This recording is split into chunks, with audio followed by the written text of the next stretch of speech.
Salut tout le monde, on se retrouve pour le petit récap hebdomadaire sur BTC et pour vous expliquer l'analyse que je vous ai envoyée, donc l'achat quelques jours auparavant. Alors, cette analyse, elle se base sur une narrative en plus haut time frame, donc en weekly et monthly. Si je me place ici en weekly, on peut voir que j'ai délimité le range de l'année précédente. OK? Le range de l'année précédente, il est où? Il est là. On a le plus bas de l'année 2022 ici et le plus haut de l'année 2022 juste ici. On a un beau swing high en plus et en monthly, tout simplement, une FVG. OK? On a une FVG à aller combler. Ici, on n'est pas venu retester donc, la clôture de cette bougie à la baisse, en la clôture ici, et l'ouverture de cette bougie à la baisse. On a un petit gap, un FVG monthly à aller retravailler, un peu de volume à aller prendre, entre guillemets. Ici, on a eu une belle expansion du prix du coup, et tout simplement, après cette belle expansion et après que les retail soient dans le déni, dans le sens où vous voyez partout sur Twitter, peu importe les plateformes, c'est bon, c'est le moment de sell ici, ok, donc tout le monde a short, on va savoir pourquoi, sur un BTC qui irait à 11K. Et moi, dans le sens où j'essaie un peu d'aller à l'inverse de la tendance générale sur les réseaux, je me suis dit, OK, bon, tout le monde commence à vouloir shorter, c'est peut-être le moment où ça va aller se faire liquider. Donc, je vous avais envoyé en plus un tweet, retail est dans le déni, short squeeze incoming. Euh, je vous remettrai au pire, je vous remettrai, pardon, le lien du tweet. Donc, c'était quelque part par ici et tout simplement les short squeeze, les hold high. Donc nos hold high qui sont nos points de référence à les targets. Donc, le premier ici qui s'est fait fill, le deuxième qui s'est fait fill et on a le troisième ici qui s'est fait hit et fill à la perfection sur cette analyse. Ici, on avait quoi du coup? On avait en daily une belle expansion du prix et une consolidation. Moi, ce que j'aime bien observer généralement quand on a une expansion, une consolidation, c'est un retracement. Donc, la narrative ici, elle est telle que on a une expansion du prix, on consolide un petit coup, on vient former un breaker, un mediation, appelez ça comme vous voulez, et en plus un order block ici. Donc, je vais me focus ici, on a notre swing low, donc potentiel SL, ok? Si jamais on vient reach cette target pour X raison, on est out. Donc, c'était notre SL et vise tout simplement les anciens plus hauts. Donc ici, on avait notre consolidation, on pouvait viser le point haut ou tout simplement ce point de référence comme première target pour exit du profit et mettre à break-even la position et ensuite target cet ancien plus haut. On avait 15%, donc en levier 10 sur 50%. Et je pense qu'on va continuer dans ce sens-là pour aller retravailler la FVG monthly. Après, c'est pas dit qu'on peut repartir à la baisse, retravailler quelques points bas. OK? Mais dans l'ensemble, je vais vous expliquer du coup cette analyse. Moi, j'aime bien travailler les expansions et les consolidations. OK, donc comme ICT vous le dit dans son mentorat, c'est après une expansion du prix, une belle vélocité, OK, à la hausse ou à la baisse, généralement on a une consolidation. Qu'est-ce qui vient après? Soit une expansion qui repart, donc expansion à la hausse, consolidation et une nouvelle expansion à la hausse, ou bien l'opportunité d'avoir un petit discount sur un retracement. Donc le pattern, il est tel quel. On a une expansion du prix, on consolide un petit coup, OK. Et nous, tout simplement, on va attendre le retracement sur une OTE, order block, FVG, peu importe. Choisissez vos patterns, on va attendre un retracement. Généralement, elle a eu lieu sur une OTE, OK, pour ensuite repartir à la hausse. C'était le cas ici. Moi, j'étais rentré un peu plus tôt, dans le sens où je n'ai pas été assez patient. Et si on prend ce swing low et ce swing high, OK, formé pendant cette expansion et cette conso, on a notre retracement sur Fibonacci sur nos 0,705. OK? Donc, vous pouvez même rentrer un tout petit peu plus bas et avoir un meilleur point d'entrée. Bon, c'est pas grave.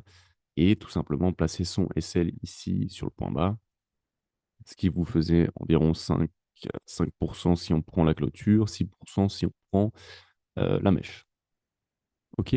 Donc, On target ici ce premier niveau et ensuite on peut viser les 100% du range pour nous offrir pratiquement 30% de gains.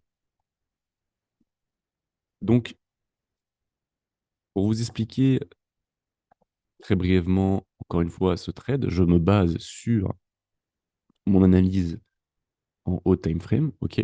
Donc je reste en fait tout simplement en adéquation avec l'analyse que je fais auparavant sur la grosse time frame et qui ne va pas changer pour les jours, semaines, mois à venir. Pour moi, on est en train de faire le point bas ici. On a déjà fait le point bas, pardon, ici, après cette petite consolidation flat. Et tout simplement, on est sorti de cette conso avec une vélocité très agressive du prix. Donc, théoriquement, la prochaine target, elle se situe ici. Pourquoi?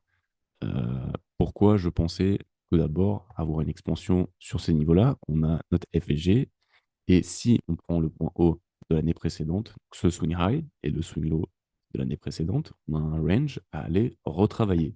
OK? Donc ce range, il est ici, et ça concorde très bien avec notre TE. Donc, pourquoi pas aller travailler cette zone-ci finale? Donc, on vient retracer tout simplement l'année précédente. OK? Donc, encore une fois, ça paraît un peu logique. Pour ensuite soit repartir à la baisse, hit les 20K et repartir très agressivement ou avec un peu de temps vers la TH, ou tout simplement repartir après avoir hit cette zone, pardon, après avoir hit cette zone, tout simplement repartir et chercher des niveaux encore plus bas. Ça, c'est pas encore, on verra très bien. Mais le plus important sur lequel se focus, c'est ici, on a une zone de profit à aller prendre si jamais, au lieu du BTC ou non, et potentiellement, pourquoi pas en racheter plus bas. C'est pas les conseils, hein, mais ce pattern-là, en fait, on a pu l'observer aussi en 2019, il me semble, 2019-2020, on avait exactement la même chose. Une bougie annuelle baissière, la bougie annuelle suivante haussière pour un retracement, et je vais vous montrer ça tout de suite. Donc ça aussi, c'est quelque chose que j'avais remarqué et que j'aimerais bien pouvoir se reproduire. Il faudrait juste que je le retrouve. Je ne sais pas si c'est le bon graphe. Donc, on a exactement la même chose qui s'est produit dans le passé. Donc, pourquoi pas prendre cette data tout simplement et la reporter sur la data actuelle. OK? Donc, ce que vous pouvez voir, c'est une expansion du prix. Ici, on est venu faire un nouvel ATH en 2018 sur BTC. OK, on a une autre bull run. On est reparti, on est reparti, pardon, à la baisse et on est venu retracer ce range-là, donc point haut, point bas, pour ensuite repartir à la baisse et une belle expansion du prix. OK? Donc, c'est un peu ce qui est en train de se dérouler ici. Donc, ici, on vient faire une belle expansion du prix. On break les ATH. On retrace un petit coup. OK. Je me suis foiré, pardon. Hop, expansion du prix. ATH. On trace un petit coup. Et pourquoi pas, tout simplement, comme je vous l'ai dit, retracer 50% de l'année précédente pour repartir à la baisse au niveau des 20K et repartir très agressivement à la hausse. Donc, pour vous illustrer ça, ici, comme je vous l'ai dit, on prenait le point haut, point bas de l'année précédente. Donc, point haut, point bas. On retraçait ici sur notre Fibonacci et on avait exactement la même chose ici, du coup, en 2018. Pardon. 2018, point haut.